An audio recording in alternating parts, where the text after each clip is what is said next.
This morning I was having a call with someone, and it was a good call because I feel that in my life I get very triggered by people. They sort of somehow a dynamic, a relationship gets set up where people come after me and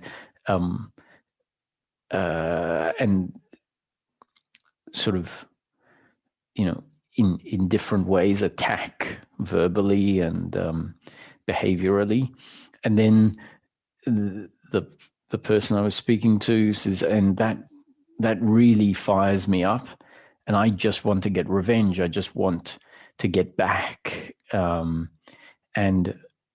I'll spend a large portion of the day thinking about these people and what they said and what they did and how to get back at them and how to try and level the playing field.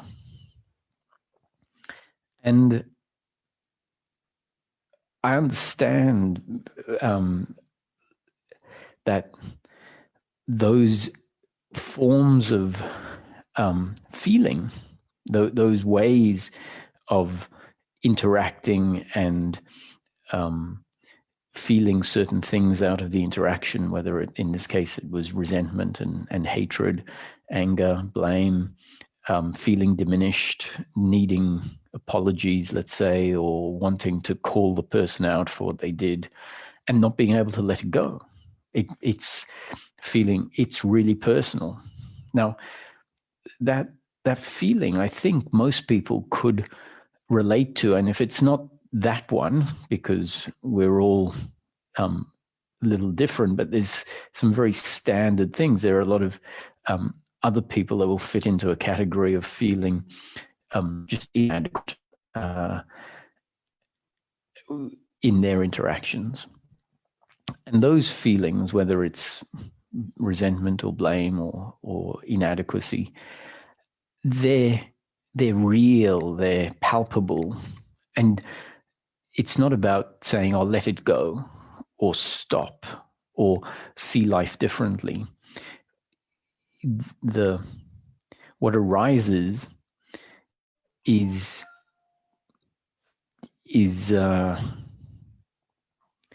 it's intense. It's like a hypnotism. It's like being hypnotized. And maybe if I describe it for those that have experienced a fear of heights, for example, or a fear of public speaking, or a fear of, there are some fears that you just can't go past. They are debilitating. And it might be easy for someone on the outside who's not experiencing it to say, "Oh, what are you so worried about? You can't fall out of the tree, or, you're sitting on the branch," and you might be petrified. Like your body may have frozen up and you can't even turn around to get a foothold to come down. And it's just how it is.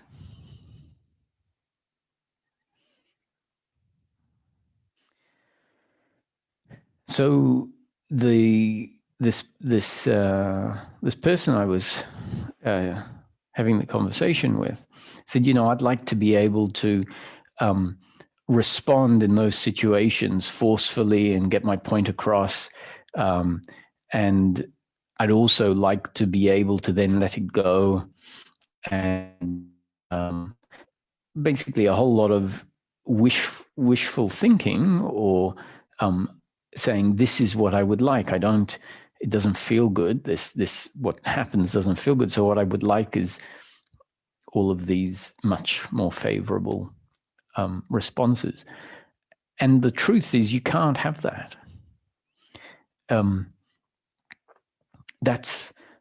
That is an experience, a feeling that is for a different body-mind organism to have. The body-mind organism that is afraid of heights and is stuck in a tree will say, "I don't like this fear. I don't like this debilitation." I want to not be afraid of heights. And you can't have that. Not in that moment anyway. In that moment, there is a structure that is intrinsically in that moment debilitated and forced to experience that uncomfortableness. Now, the person is always changing. So it is the end of suffering, the end of certain psychological movements is possible. It is available in life. But it's going to be one way or the other.